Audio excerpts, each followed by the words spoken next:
Hello and welcome to the Brother Slam. This is Cam, and we are continuing our little dive through the Cosmere RPG, specifically the Stormlight Handbook for now.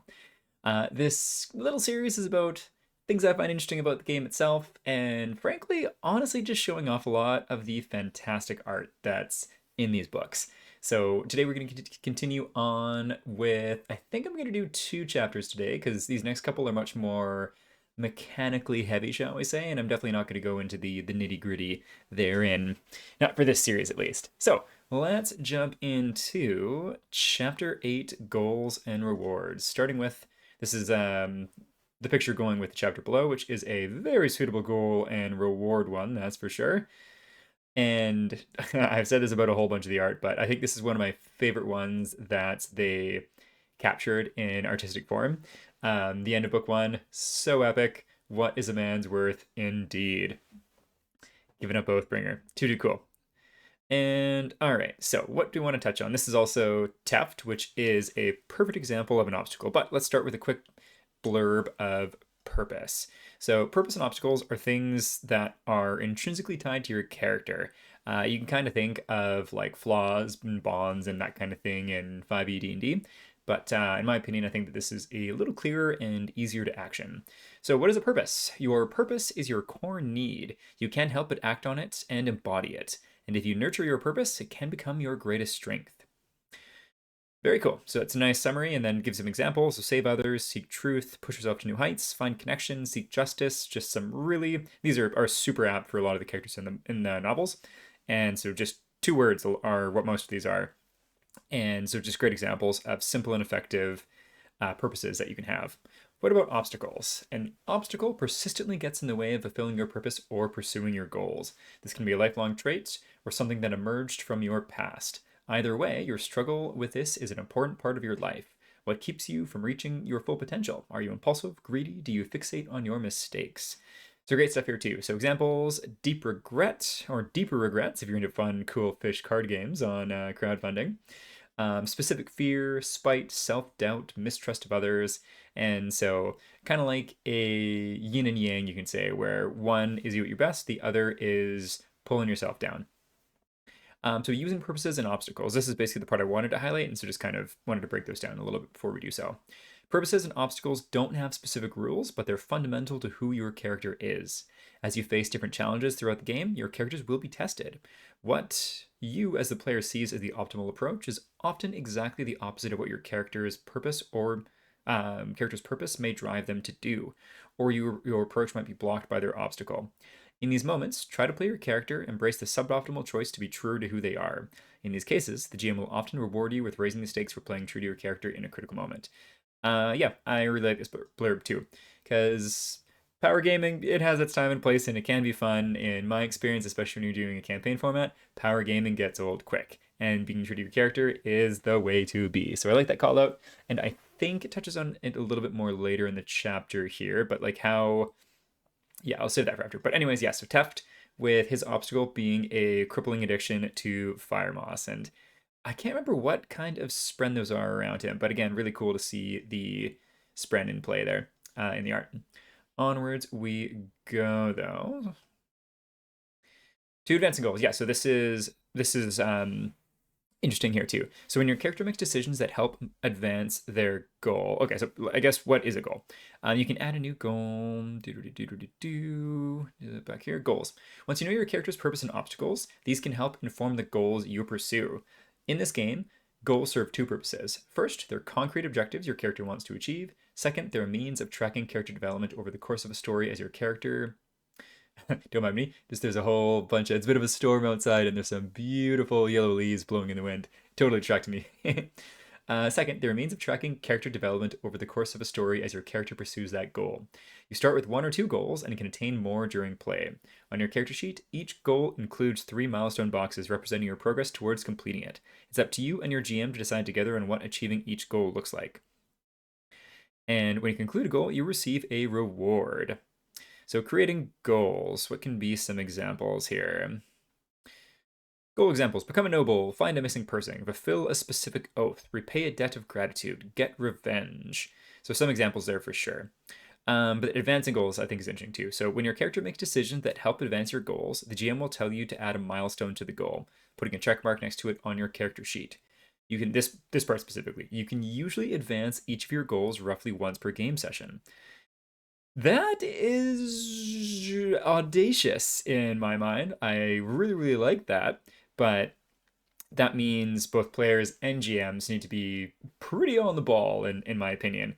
Like maybe this is a knock against me as a GM in the 5e game I'm currently playing, but it's been a challenge to engage people's personal stories, and I think that's on me and the players. And so this requires buy-in from both sides. So like there could be like as a player, you need to push for your goals. And I think one thing that this game does specifically well is, or this rule set does, is highlight rewards for pursuing those goals.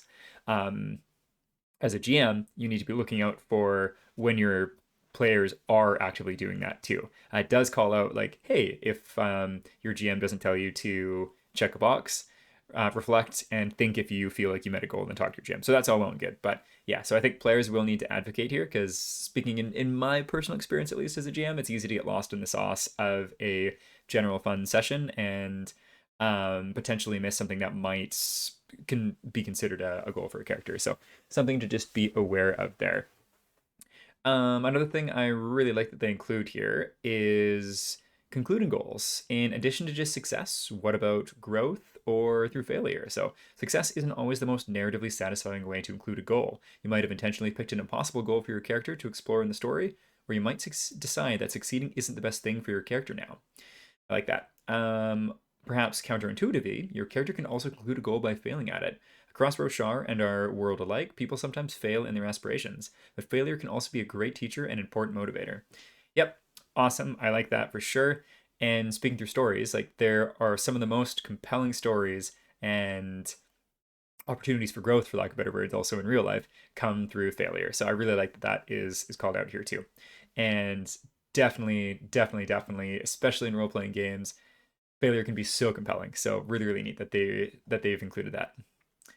Let's see. Any of these characters got any names attached? Nope, just some bridgemen, but looking cool none the less. Let's see. I got this. Okay, yeah, so players taking initiative, outcomes other than success. Onwards we go. So this is from one of the Chasm Fiend magazines. I think this is the first one.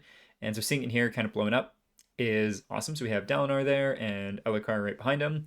This would be from, I think, book one, maybe book two, but I'm pretty sure it's book one. Awesome depiction. Okay, and then that brings us into Chapter 9, Adventuring. This one, again, I'm not going to read too much of because it gets into kind of the nitty-gritty. It does include some like basics on role-playing, which me as someone who's been in the space for a while is always like, oh, I guess not necessary. But especially for a game like this, where this could be the first role-playing game for a lot of people that have read Cosmere for a long time and haven't stepped into this kind of tabletop realm, obviously it's very important to have that in. It is kind of interesting that this comes way after character creation and all that. I don't know if I like or don't like that. I'm neutral on it, I guess. Like on one hand, I think it's beneficial to have early on, but for myself, again, as someone who's read all kinds of these books over the years, it's kind of nice that it's not the first thing to kind of skip through. So the fact that it's at the beginning of the adventuring chapter and it is a fairly short intro is good. Just taking up essentially 2/3 of this 2-page spread. So cool stuff. I also like that they specifically call it splitting the party. That's fun. Ready, Roo. Onwards we go. This is a really cool piece of art. I actually didn't realize who it was at the beginning. This is a younger Kaladin facing off against Halloran Devar. Cool. All of his poor soldier buddies dead there with their burning eyes. Okay, and again, not going to read through all this stuff. I think that they're using tracks is something that's becoming more and more popular, and I think for good reason. We have some fantastic art of Risen here and Cheery. I freaking love these clouds in the background. It is super beautiful. Okay. Another thing I like here too, so this is about, like, let's say you've made a character and you had a fantastic vision for how it was going to work and play. then you spend your time leveling, you get to exactly where you want to be and realize, oh wow, this does not actually work as I was hoping it would, and I'm really not enjoying this. Self-reflection is basically a mechanical way to in-game trade out those different things. Like, let's say you got a skill that's just not working as you wanted it to, you can dedicate 10 or more days, and like that is 10, it's a significant number for the Cosmere, specifically for Roshar, and self-reflect and spend some money per day to be able to do it. So I like that. That's fun, because personally, with running 5e games, you can do that to a degree, rules is written, but personally, if a character's not having fun, let's just switch it out and make sure that you're having fun. As long as it doesn't like totally gang break story in the specific moment kind of thing, and not cheating with anything like that in mind. But yeah, it's players having fun is paramount at the table, in my opinion. So having rules to justify that is great. Conditions, there are quite a few. I think they're all relevant though, and again, like they don't cover up much more than, I think they would take up like about a whole page, which to be fair is quite a bit, but there's quite a few. So just be aware of that. I was trying to think if there's anything specific. I was trying to see, like, just in my opinion, if anyone could be like removed or comboed, and I thought immobilized and restrained, but they still are distinct. So yeah, there's quite a few, but again, it's a pretty chunky game, and Sanderson was on record saying he wanted it to be a chunky game, so makes sense. Also some rules for food and water and such, which is cool. I'm going to spend a little bit of time talking about injuries. I didn't really get to experiment with them in play during playtest too much. And I don't think the rules have changed that significantly. So I would love to hear people's thoughts in the comments on injuries that have gotten to play with them.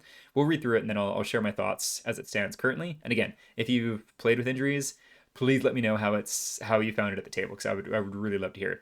So injuries, your health represents your general physical well-being and stamina, as described earlier in this book. As you recover health, you quickly heal minor wounds like scrapes and bruises. But when you suffer particularly grievous harm, you might suffer an injury that takes a while to heal, or that never heals at all. Suffering an injury. You always suffer an injury when you're reduced to 0 health, when you take damage while at 0 health, and when you do that. Other effects, such as talents and weapon trades, can also cause injuries, and the GM can decide to inflict an injury when the story calls for it. Injury rolls. When you suffer an injury, you must make an injury roll. Major NPCs do this too. So it's not considered a skill test, but you still roll a d20 and apply the following modifiers. Add the deflect value of any armor you're wearing, add any relevant mods from talents or other abilities, subtract 5 from the roll for each injury you already have. Unlike skill tests, the result of an injury roll can be a negative number. And then you compare the number on your roll to this chart. So if you have a -6 or lower, immediate death. -5 to 0, permanent injury. 1 to 5, vicious injury. You suffer a temporary injury with a duration of 66 days. 6 to 15, shallow injury, a temporary injury with a duration of 1d6 days. Or flesh wound, you suffer a temporary injury until after a long rest. So there's quite a different, a lot of different options here for what injuries entail. And again, there's quite a lot of things to manage in this game at the beginning, which again is on brand for what Brando Sando was looking to make. But like thinking of like how kind of ping-pongy some 5e fights can be, and how in some ways there are some similarities to 5e to this game. I do think there's more ways to regain hit points, but again, I don't think it really keeps up with how much damage you can end up taking. I'd be really curious to hear people's thoughts on this, because my worry in the playtest was that injuries would just spiral into like big, epic, important combat scenarios, just turning into like sessions of bookkeeping injuries, making the rolls, applying the injury, and then having to be cognizant and aware of all of these different, once again, like a whole page of conditions based on those injuries as they slowly stack up through a longer and longer fight. So that was my concern and worry. And so yeah, please comment your thoughts in the comments below how you found injuries, because what can those effects be? Could be exhausted, could be slow, disoriented, surprised. I can only use one hand, and so you get to dictate that like based on the situation of how the injuries happen. But yeah, let me know your thoughts on that. I'd love to hear it. I do really like some of the information here, though, too. So injuries versus disabilities, also portraying injuries and disabilities. And I love how, very much like Brando Sando has a huge amount of research and consultation in writing his novels. The rules do call out here, like, hey, if you're going to be portraying a disability, like, dig in, do some research about it as well. I think it makes a lot of sense. One, to respect that disability or injury, and then also to be able to really role play it more efficiently and not efficiently, like proficiently is better phrasing there too. And then also touch two, which directly ties into some stuff in the book there too. Healing occurs by aligning your physical self with your spiritual self. So unless a character wants an aspect of themselves to change, there's nothing for Stormlight to mend. For example, some people's disabilities are part of their identity. In such a case, it's possible that Stormlight wouldn't heal them because they're already whole. So a great example, the Lopin really wants his arm back. It's able to grow back. Kaladin, for the longest time, is not able to keep that tattoo on his forehead. And eventually, as he aligns his spiritual and physical self, he's able to. Death, I like that this is in here too. Like it calls it out as being a heroic game, and characters are quite hardy, but they can die.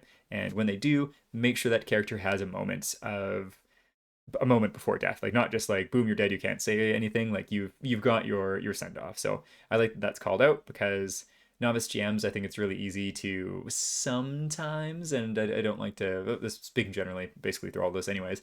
Like player death can come as surprises, and I think it's easy to just say you're dead, especially if you're playing with like in your group around the table. Like people might not have the wherewithal to ask like, can I have my final moments, or can there be a letter on me that I wrote, or something like that. And so just calling it out in the rules that yes, you can absolutely have your final moments alive is a good call out for the rules for sure. Also, awesome art here too. Won't get into any of the details there though.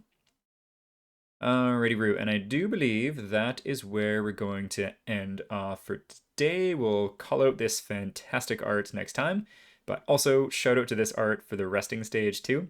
Let's see, I did leave another note here as well. Yeah, I don't think that's worth getting into, just the mechanics of short and long rest, but the art that goes with it is fantastic. Kaladin and Shallan in their little chasm cutout after facing off against the Chasm Fiend, however you want to pronounce it, and they both definitely need rest, and what a wonderful scene that was. So yeah, I really like this, even though it's a small piece of art in the book, it is phenomenal. So yeah, these next couple of chapters, again, I'm probably not going to go into a huge amount of detail with because they're much more technical and thick on word count, but we'll still cruise through, chat about some things, and go into the art as well. I think I'm planning on doing a kind of more thorough breakdown of the, oh, I just forgot the word, the Fabrial crafting, because it's pretty thick, but in a cool fashion. So I'm probably gonna do that, but I think I might try to get through the world guide first, because that one does have like some more interesting lore tidbits, which are so much fun to get into and really touches on like the whole world a lot more. And that's honestly what I'm more excited about. I probably should have started with that one instead of this, but still, this has been a blast. And we got only a few chapters left before we get into the world guide. So thanks for tuning in, and we'll catch you next time. Bye.